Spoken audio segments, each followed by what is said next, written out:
Bom dia a todos, sejam muito bem-vindos à transmissão de resultados do Banco Mercantil referente ao primeiro trimestre de 2025. Meu nome é Josias, represento aqui a área de Relações com Investidores e agradeço a presença de todos conectados nesta manhã. Participam hoje conosco Gustavo Araújo, CEO do banco, e o Paulino Rodrigues, o nosso CFO, que vão compartilhar os principais destaques e números referentes ao primeiro trimestre. Antes de começar, gostaria de lembrá-los que essa transmissão está sendo gravada e estará disponível no nosso site de Relações com Investidores, assim como a sua transcrição. Material de apoio utilizado aqui hoje também já está disponível para download no nosso site. E ao final teremos uma sessão de perguntas e respostas. As perguntas elas podem ser enviadas a qualquer momento, seja por meio da aba de Q&A localizada na parte inferior da tela, ou pelo nosso WhatsApp, utilizando o QR Code que também será exibido ao longo da apresentação. Então, para dar início, passo a palavra ao Gustavo Araújo, CEO do Banco Mercantil. Gustavo.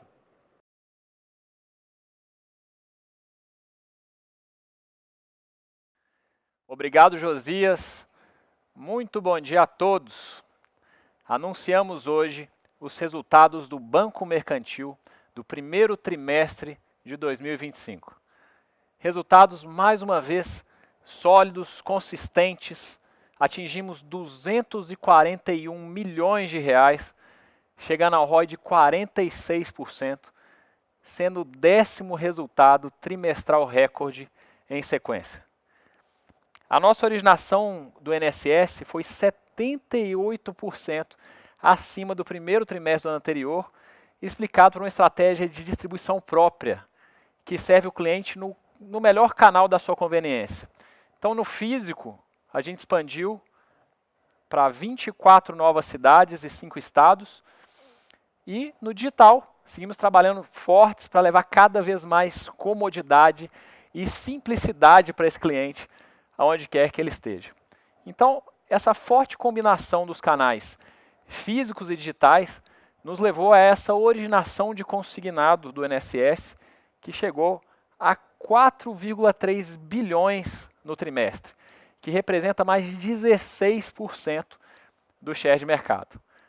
Tudo isso levou a carteira de crédito a atingir 19 bilhões de reais, um crescimento de 27% quando comparado com o mesmo período do ano anterior, num CAGR de 25% já há alguns anos de observação, um CAGR bastante acima da média do mercado.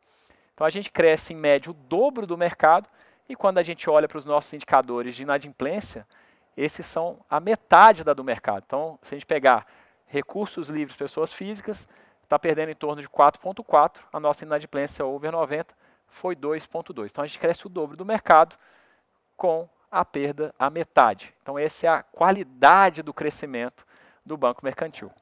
E essa carteira de qualidade, que é sem dúvida nenhuma o nosso principal motor de resultados, impulsionou o lucro do banco, que saltou no período de 165 milhões para 241 milhões, então um crescimento de 46% no período. Então, mesmo com todas as complexidades macroeconômicas aí dos últimos períodos, registramos aqui, pelo menos nessas últimas 6 observações, retornos acima de 30%. Ou seja, para a gente aqui é mais que 2 vezes o custo de capital do banco, chegando agora a 46,4% nos últimos 12 meses. Então vamos falar como que esse resultado se dá. Então tentar explicá-lo também através dos nossos canais de distribuição. Quando a gente olha para a nossa presença física, expandimos no trimestre mais 24 cidades, com 25 novos pontos de atendimento, em 5 novos estados, que é um grande diferencial da estratégia do Banco Mercantil, que une a nossa placa de mais de 80 anos de história em cidades-chave com esse atendimento humanizado. Então, a gente consegue escolher essas cidades estrategicamente posicionadas para aumentar a nossa participação e o nosso share. Mas com um footprint muito mais eficiente quando comparado com a concorrência, devido principalmente, claro, à força da marca, mas também à nossa estratégia digital toda desenhada para impulsionar toda essa estratégia física. Então, um dos principais diferenciais competitivos do Banco Mercantil, a gente está falando aqui de mais de 3/4 da nossa originação de contratos, se dá por canais digitais. Então, end-to-end digital. Mais ou menos metade disso, 39%, se dá através do WhatsApp, e a outra metade, 39%, através do aplicativo do banco, que é desenhado para esse público 50+. Né? E o que significa, né, essa estratégia digital, toda essa penetração, essa contratação digital? Então, pelo lado do cliente, né, mais comodidade, mais conveniência, e pelo lado do banco, que a gente chama de custo marginal de distribuição zero. Então, o mercado cujas margens estão tão apertadas, é fundamental a gente ter o menor custo de distribuição possível para crescer e crescer rentável. E, claro, a gente consegue crescer, aumentar o lifetime value desse cliente e também crescer a base de clientes, que já chega aí a mais de 9 milhões de clientes. Então, resumindo tudo que a gente viu aqui, lucro líquido, 241 milhões no período, crescimento de 46%, impulsionado por uma carteira de crédito que chegou a 19 bilhões, crescimento de 27%, impulsionada por uma originação trimestral recorde de 5,2 bilhões, um crescimento de 54%, com destaque para a carteira de consignado de 12,1 bilhões, que cresceu 42% no período, e com muita qualidade, a inadimplência 2,2, com queda de 0,4 pontos percentuais, quando comparado ao mesmo período do ano anterior. Então, como eu falei, o banco vem trimestre após trimestre crescendo o dobro do mercado ou mais, e tendo a perda aí a metade ou menos da metade do mercado. E o outro ponto de super destaque é a nossa receita de prestação de serviços, que atingiu 203 milhões de reais, um crescimento de 27%, quando comparado ao mesmo período do ano anterior, ou seja, proporcional o mesmo número aqui ao crescimento da carteira de crédito. Então são produtos de assinatura, produtos recorrentes, uma receita saudável, que não aloca capital, vai direto para o bottom line e principalmente aumenta a fidelidade do cliente, reduz o churn desse cliente e tudo isso somado leva então a esse ROI de 46,4%, com níveis de capitalização bastante adequados e folgados de 16,4%, com uma pequena queda aqui, também muito explicada pelas novas mudanças da metodologia 4966, que vamos ver agora na sequência. Bom, então para dissecar cada um desses números, vamos chamar aqui no palco o nosso CFO, Paulino Rodrigues. Muito bom dia.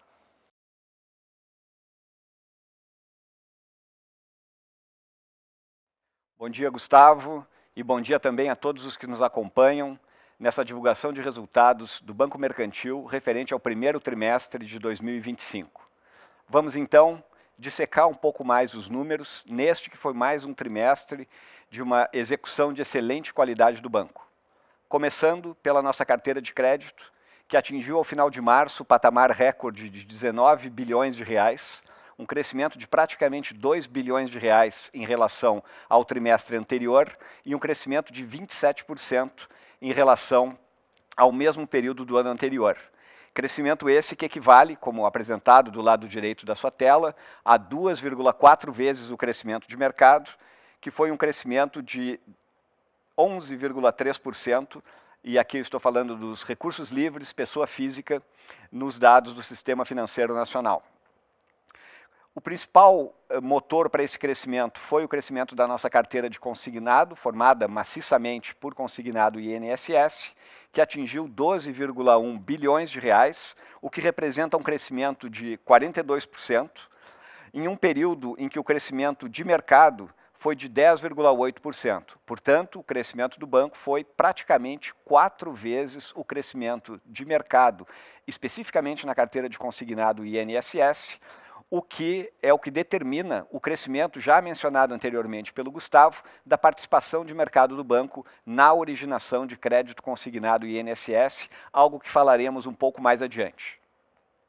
O segundo destaque importante foi a originação da carteira de crédito pessoal não consignado, que atingiu um saldo ao final de março de 2,6 bilhões de reais. É uma carteira que tem uma característica complementar à renda do nosso cliente, então ela atende o cliente e ao mesmo tempo é uma carteira que possui spreads mais interessantes para o banco. As demais carteiras andaram praticamente de lado ao longo do período. São os casos da carteira PJ, da carteira de antecipação de saque aniversário FGTS e de outras carteiras de crédito que nós possuímos. Então, como se deu esse crescimento? Falando um pouco da originação, no gráfico do lado esquerdo da sua tela, uma originação recorde para o Banco Mercantil, atingindo mais de 5 bilhões de reais, praticamente 5,2 bi de reais, nesse primeiro trimestre de 2025, puxado, como eu já referi, pelo crédito consignado INSS. Cabe destacar que tivemos alguns acontecimentos ao longo desse primeiro trimestre que ajudaram nesse volume robusto de originação. Dentre eles, tivemos o que costuma acontecer sazonalmente nesse período, o aumento do salário mínimo, que valeu isso. Por que é importante? Porque aumenta a margem consignável dos clientes, permitindo, portanto, que os clientes tomem novas operações ou operações adicionais em cima desse limite consignável ampliado. Tivemos ainda, no mês de fevereiro, o aumento do prazo máximo das operações de crédito consignado e INSS de 84 para 96 meses, fazendo com que aqui, pelo aumento do prazo, mantida constante a taxa, o principal que o cliente pode levar também aumenta. Então, isso permitiu uma aceleração na originação do consignado. E tivemos também alguns fatores que foram importantes para que nós pudéssemos também ampliar a oferta. Principalmente os dois aumentos de teto, em que pese o último ter acontecido no final de março, então, portanto, não produziu efeito sobre esse primeiro trimestre de 25, mas o primeiro deles, de 1,66 para 1,80, se deu no dia 9 de janeiro, e aí, portanto, deu tempo de que nós trabalhássemos essa carteira já na nova taxa teto de 1,80%. Então, todos esses movimentos combinados, é claro que tudo isso que eu falei vale para o Banco Mercantil e vale para o mercado como um todo. Nós tivemos uma execução extremamente boa nesse período, e o gráfico do lado direito ilustra isso, onde vemos a participação de mercado na originação do banco atingindo o patamar recorde de 16,2% de todo o consignado originado no Brasil nesse primeiro trimestre de 2025. Lembrando que a originação total de consignado nesse período foi de 26,7 bilhões, o Banco Mercantil ficando com 4,3 bilhões desse total. Nas demais carteiras, eu destacaria ainda, como fiz há pouco, a carteira de crédito pessoal, que também obteve, no primeiro trimestre de 25, uma originação recorde, atingindo 678 milhões de reais, e as demais carteiras com uma contribuição marginal. Lembrando ainda, como ilustramos aqui no lado direito da sua tela, que 100% da originação de crédito consignado do mercantil é feita através de canais próprios, e também que, como o Gustavo comentou anteriormente, que o digital responde cada vez mais pela originação do banco, tendo atingido, no caso do consignado, 74,4% nesse primeiro trimestre. Anteriormente foi referido um outro número de 78% que diz respeito à originação do crédito como um todo. Muito bem. Essa carteira, como já foi mencionado, é uma carteira de qualidade.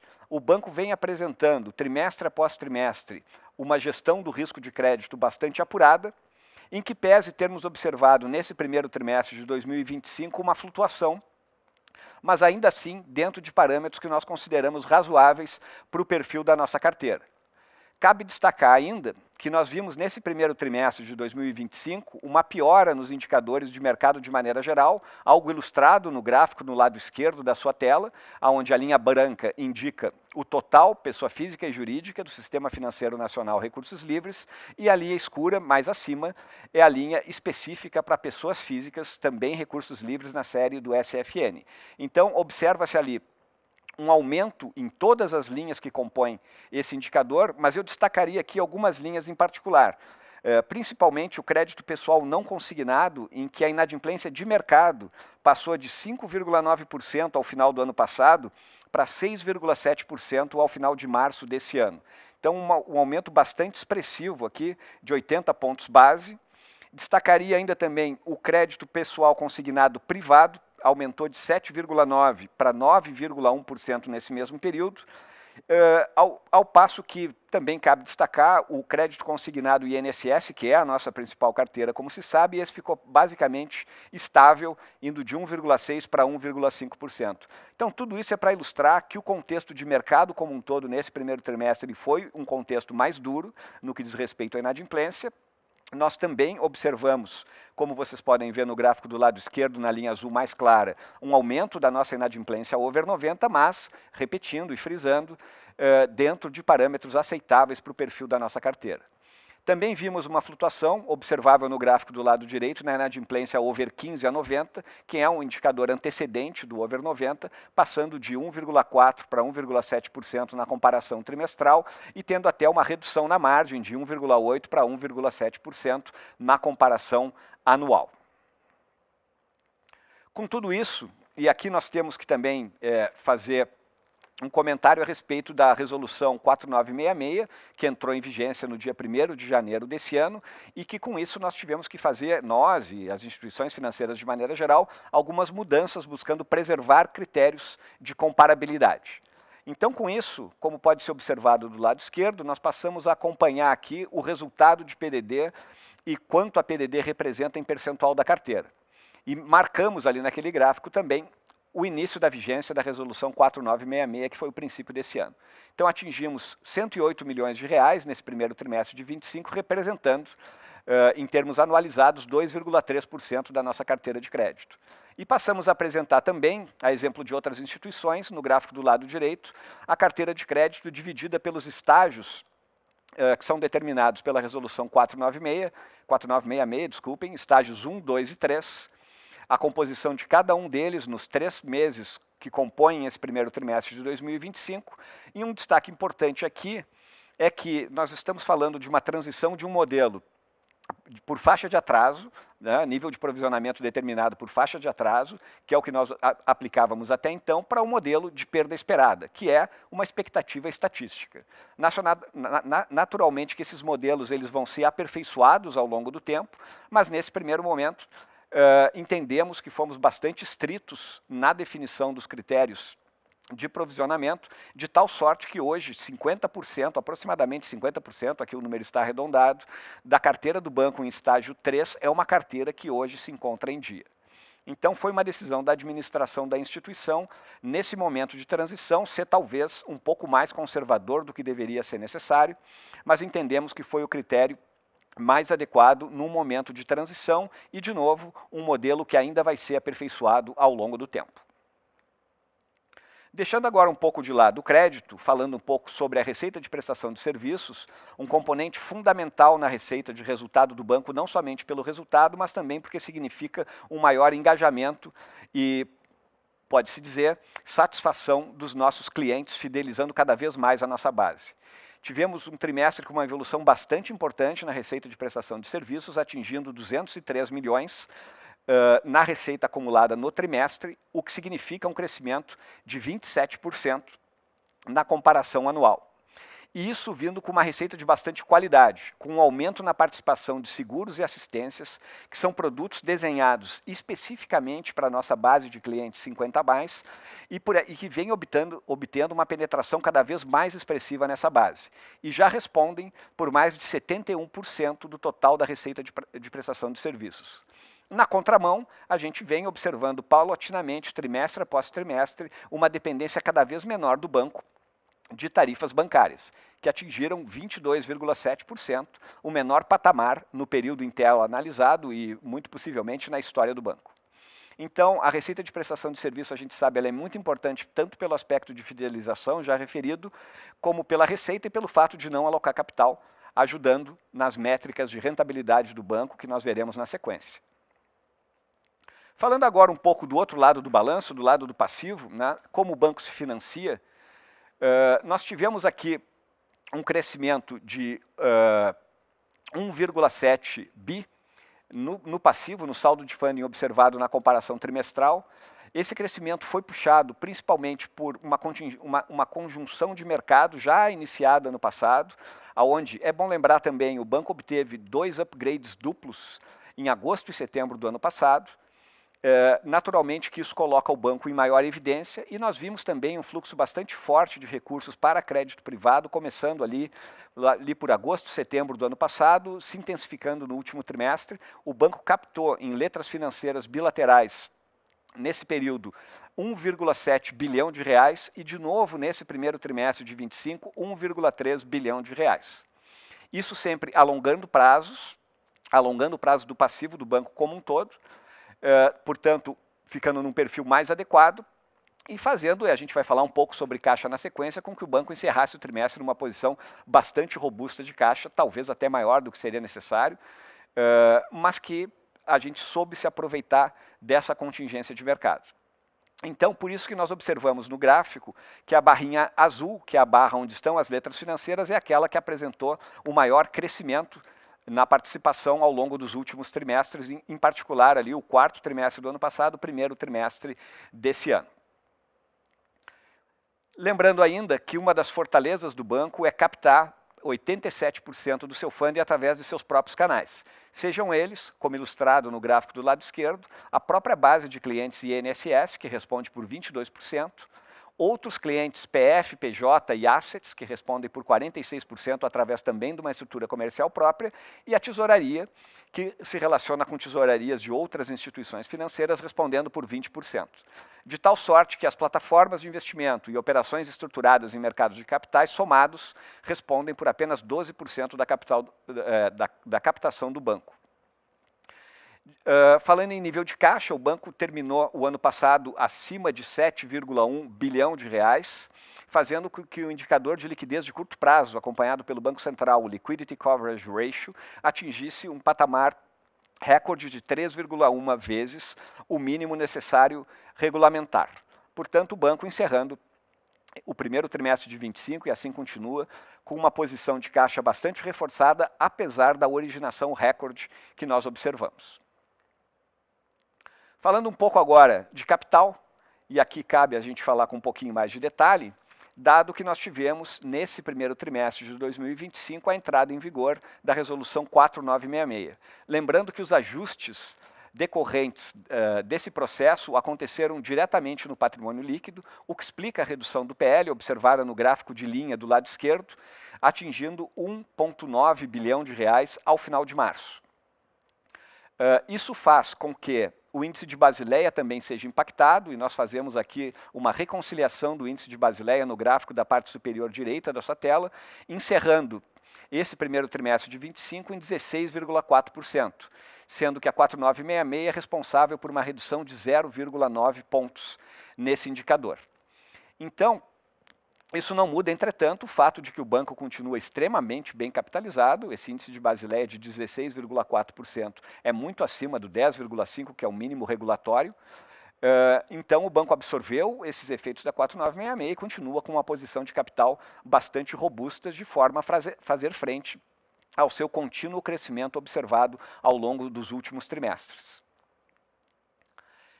Falando um pouco aqui da perspectiva de como o banco tem se desenrolado em termos de crescimento ao longo dos últimos 3 anos, a gente gosta muito desse gráfico porque ele mostra a dinâmica de crescimento das receitas numa proporção muito maior do que as despesas ou mesmo o custo de captação, que com o cenário de rigidez monetária, ele tem feito com que o custo de captação tenha sido pressionado, né, com os aumentos seguidos da taxa Selic, fazendo com que aquela linha azul escura na parte inferior do gráfico tenha crescido continuamente. Aqui não são dados cumulativos, são dados trimestrais. Mas nós temos buscado compensar isso principalmente através de uma maior eficiência operacional, ilustrada na linha azul clara na parte intermediária do gráfico, que atingiu, e vejam a inclinação da curva, uma redução em relação ao quarto trimestre do ano passado, 762 milhões de reais nesse primeiro trimestre de 25. Isso é muito importante à guisa de introdução para o acompanhamento das metas de retorno do banco. Mas antes disso, vamos falar um pouco da margem financeira líquida e dos componentes ali da margem financeira em termos absolutos, atingindo 1 bilhão e 68 milhões, e a receita de serviços que falamos agora há pouco, compondo também o total de receitas do banco, que atingiu 1 bilhão 271 milhões de reais nesse primeiro trimestre de 25. Com relação à margem financeira líquida, a NIM, a gente já vem comentando há alguns trimestres que a NIM ela é pressionada por um cenário macro complexo, né, especialmente a questão de política monetária, e também por um spread historicamente baixo no principal produto do banco, que é o crédito consignado INSS. nós temos buscado e temos conseguido, e já vamos ver isso, compensar essa pressão na NIM de outras maneiras, de modo a preservar o retorno sobre o ativo e mantida a alavancagem, o retorno sobre o capital do banco, que vem inclusive numa trajetória crescente. Entretanto, como nós já antecipávamos em conversas anteriores, o banco já esperava uma redução na NIM e essa redução se deve a basicamente 3 fatores. Um caixa proporcionalmente maior, o que conecta com a questão das captações que eu acabei de referir, as taxas de crédito marginalmente menores, também pressionando a NIM, e aqui tem também um efeito de mix, na medida em que o consignado e INSS, que tem uma taxa mais controlada, um teto mais restrito, ele ocupa, pela nossa dinâmica de crescimento, uma fatia cada vez maior da nossa carteira, então tem uma contribuição das taxas de crédito, e os spreads historicamente baixos que eu já referi, e obviamente, do lado da captação, o custo de captação, ele é naturalmente relacionado ao aumento do CDI. Então, à guisa de ilustração, o CDI over médio no quarto trimestre do ano passado foi 11,14% e no primeiro trimestre desse ano foi 12,95%, apenas como forma de ilustrar essa pressão no custo da captação. Então são basicamente esses 3 fatores somados que determinam aquela redução de NIM que nós vimos, ainda assim uma NIM bastante saudável, acima de 18%, 18,4%, mas que nós observamos nesse primeiro trimestre de 2025. Como comentado anteriormente, os ganhos operacionais que ilustramos há 2 telas atrás, assim como uma gestão de risco de crédito bastante estrita e eficiente, têm nos permitido compensar essas variações na NIM, de tal sorte que, conforme vocês podem observar no gráfico do lado direito, o ROA até mesmo cresceu nesse primeiro trimestre de 2025, 10 pontos base, atingindo 13,5%, o que é um dos maiores ROAs da indústria no Brasil. Isso multiplicado pela alavancagem nos leva ao ROAI do gráfico do lado esquerdo, que atingiu, conforme já apresentado anteriormente, 46,4% nesse primeiro trimestre de 25. Aqui, entretanto, é importante destacar que nós tivemos, como eu mencionei há pouco, o efeito dos ajustes propiciados pela entrada da Resolução 4966. Se nós fizermos, por assim dizer, uma normalização de modo a preservar a comparabilidade desses últimos trimestres apresentados em tela, nós estaríamos falando de um ROAI de 42,2%, portanto, expurgando os efeitos da 4966. Ou seja, no frigir dos ovos, o Banco Mercantil apresentou mais um trimestre melhorando seu desempenho operacional, como ilustrado pelo ROA, o crescimento bastante expressivo de 41,3 para 46,4 se deve, em grande medida, pelos ajustes propiciados pela Resolução 4966, mas mesmo retirando os efeitos desse ajuste, ainda assim o banco apresentaria um aumento de ROI para 42,2%, mais um incremento trimestral, a exemplo do que viemos apresentando ao longo dos últimos trimestres. Com isso, então, encerro a minha apresentação e devolvo a palavra para o Josias para que nós possamos passar, então, a nossa sessão de perguntas e respostas. Muito obrigado. Josias, por favor.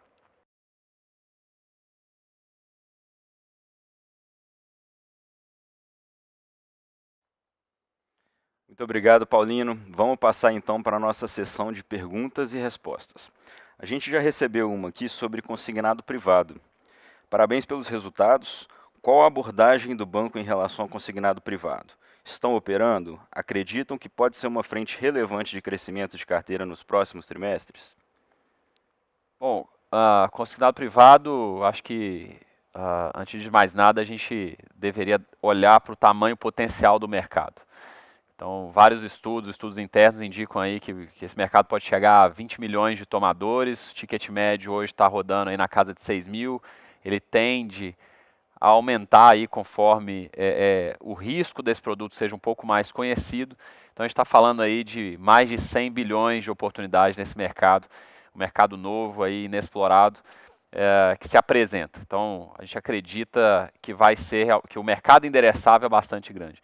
Quando a gente olha na perspectiva do mercantil, ainda que a gente tenha um foco um pouco maior no 50+, um foco no 50+, a gente tem vários motivos para acreditar que vários das features que a gente criou para esse público 50+, se aplicam como vantagens competitivas para também disputar esse novo mercado de consignado privado. Então, desde consignação de margem, que a gente chama de averbação, até o perfil desse público ser um pouco mais digital, e com isso a gente tem nossas estratégias de antifraude, nossas estratégias de canais digitais, que para os 50+, já apresenta 78% de penetração. Para esse público, a gente acredita que consegue ter um share competitivo importante devido a essas vantagens desenhadas para o outro público. Então, é uma estratégia que casa muito com o balanço do banco, de pulverização, colateralização, e a gente acredita que consegue, de certa maneira, um share importante desse mercado que vai ser enorme a nosso ver.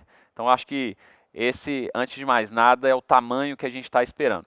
Em relação ao momento do produto, a gente tem um pouco mais de cautela, a gente está fazendo vários testes, o banco já está preparado em todos os seus canais digitais, já com análises das empresas, dos empregadores, com várias análises de risco da pessoa física, de limites, de taxa.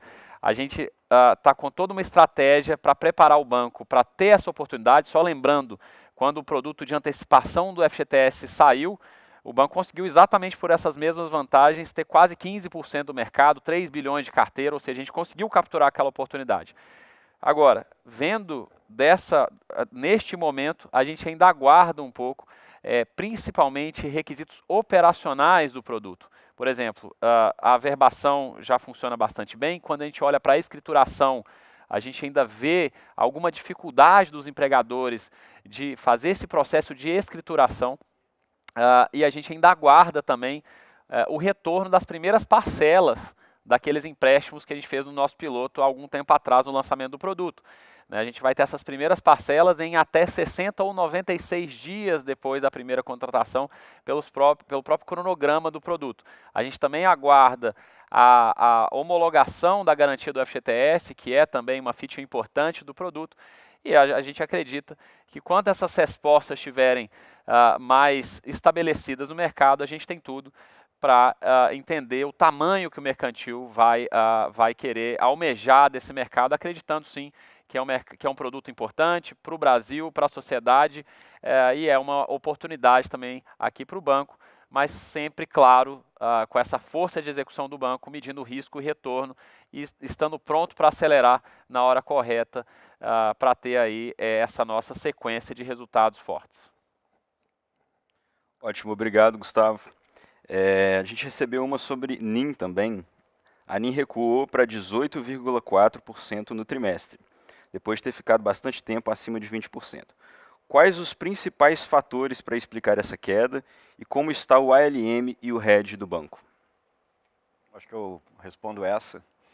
Bom, bem observado, a gente comentou a NIM durante a apresentação, ela de fato atingiu esse patamar de 18,4% nesse primeiro trimestre. Eu acho que eu elenquei ali as principais razões. Eu complementaria dizendo, então, buscando de volta essas principais razões. Primeiramente, o cenário monetário, né, o aumento da taxa Selic, algo antevisto e comentado aqui nas reuniões de resultado, reuniões com analistas em trimestres anteriores. E a nossa estratégia sempre foi de antecipar esses efeitos, mas entender que através de outras alavancas, como a gestão de risco e também a nossa política de hedge, nós teríamos condições de manter, e ganhos de eficiência, nós teríamos condições de manter o nível de rentabilidade ilustrado pelo ROA, de modo que o banco siga entregando retornos sobre o capital bastante superiores ao seu custo de capital, algo que vem se concretizando. Mas voltando então à pergunta especificamente sobre a NIM, os principais fatores são um nível de caixa maior do que o usual. Então, se a gente olha uma métrica que eu até separei aqui, que é a proporção que o caixa representa dos ativos que rendem juros, ele atingiu 24,2% nesse primeiro trimestre de 25%, e para efeito de comparação, no primeiro trimestre do ano anterior era 17,5%. Então isso se deveu a uma conjuntura de mercado que eu expliquei quando falei sobre a questão do funding, onde nós nos aproveitamos de um cenário de bastante liquidez para aumentar prazo e reduzir custos de captação, principalmente em operações com letras financeiras. Então esse é o primeiro aspecto. O segundo é natural que as taxas de crédito elas sofreram uma redução para baixo até por um efeito mix na carteira, na medida em que o consignado, que é uma carteira que tem uma taxa teto e é uma taxa mais baixa, ele ganha mais participação no portfólio. Isso faz com que o portfólio como um todo acaba sofrendo na margem uma redução de taxa. Então esse é um segundo aspecto. E por último, eu já referi a política monetária, né? Então nós vimos um apertamento das taxas de juros e isso, claro, nós temos as nossas políticas de hedge, temos posicionamento nos mercados de DI futuro para mitigar o descasamento estrutural do varejo brasileiro, que é a captação pós-fixada e aplicação pré.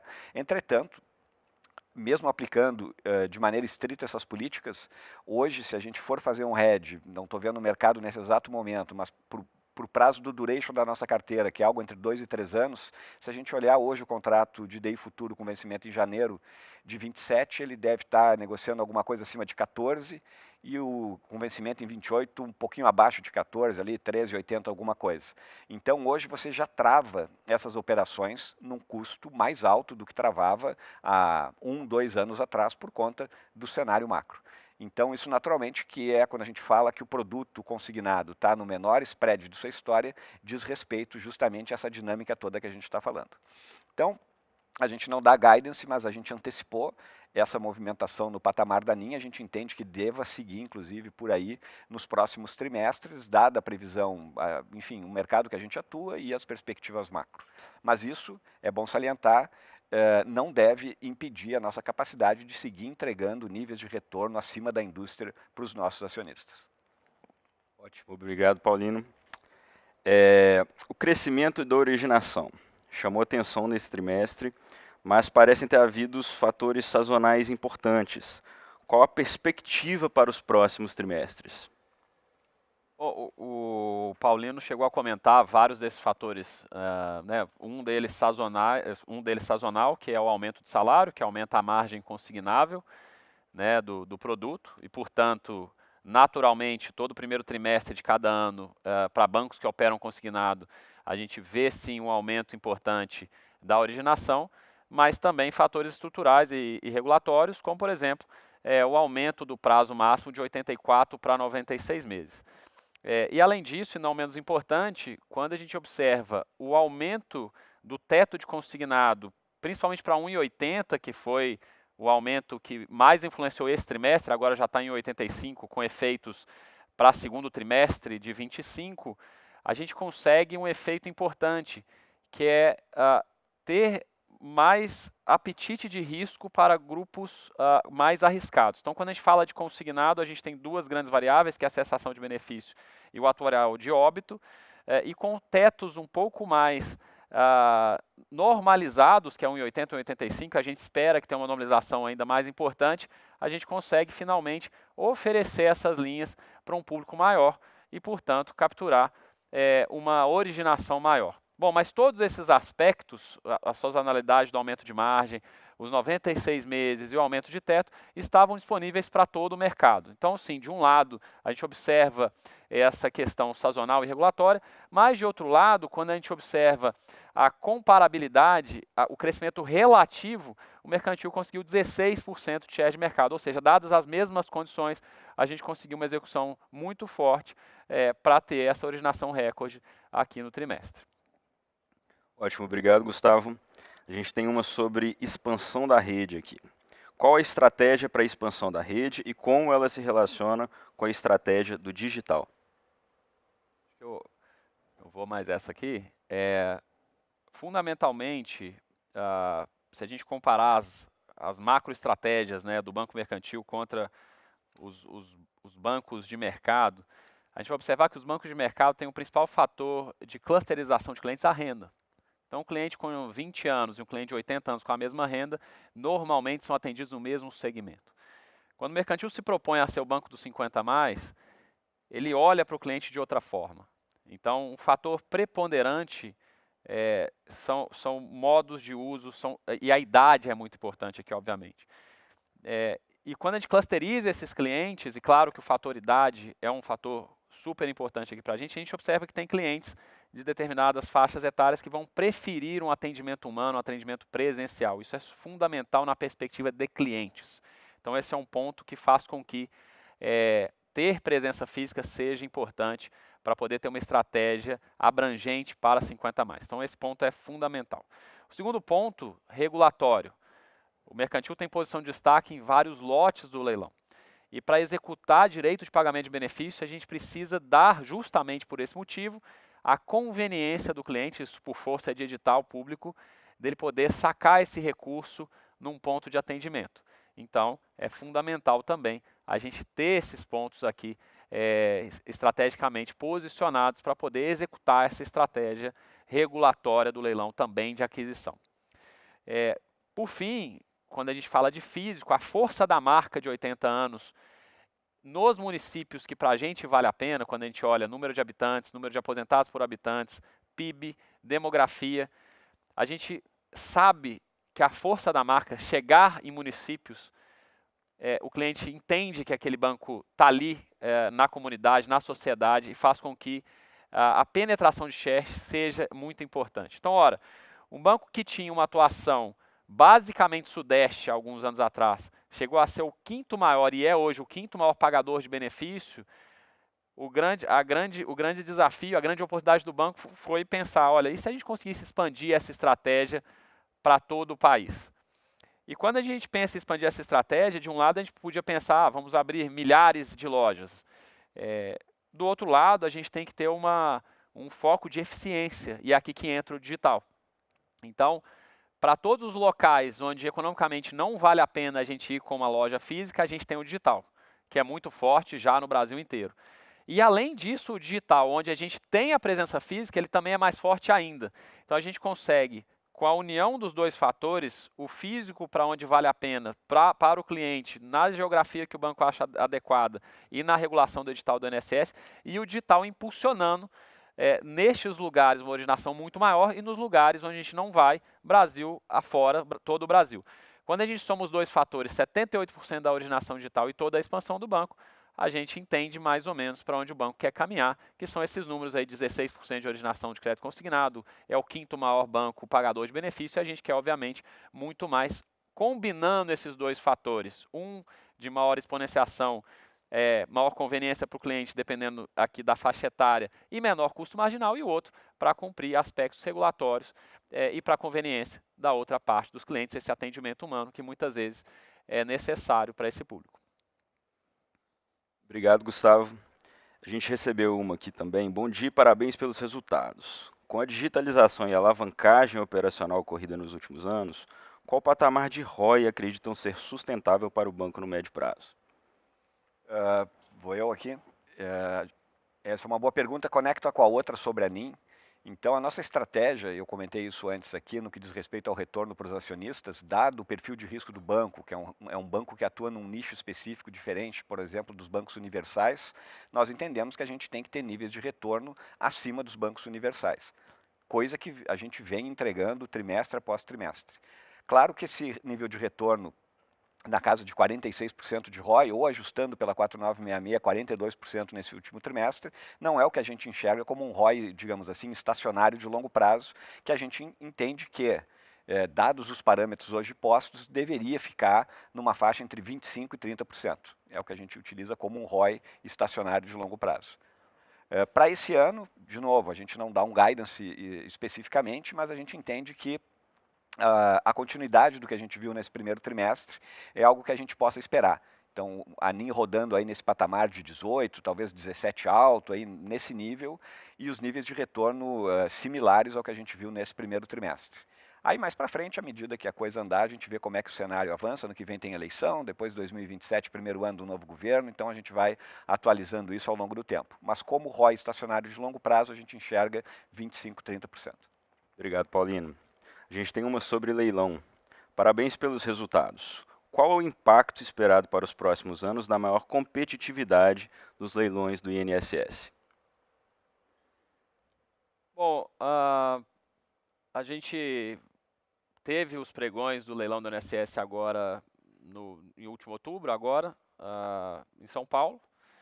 E apesar da gente ter tido, sim, mais entrantes, no final das contas, para o mercantil, o que a gente observou foi o preço final muito menor do que aquele preço do mercantil há 5 anos atrás. Então, em que pese a competitividade ter sido maior, o banco tem uma posição de relevância, ali essa posição não muda para os próximos 5 anos, então a gente tem uma posição de destaque em vários lotes, primeiro, segundo ou terceiro na maioria deles, e com preço muito mais acessível para o banco. Então, neste aspecto, a gente acredita que a competição já está posta.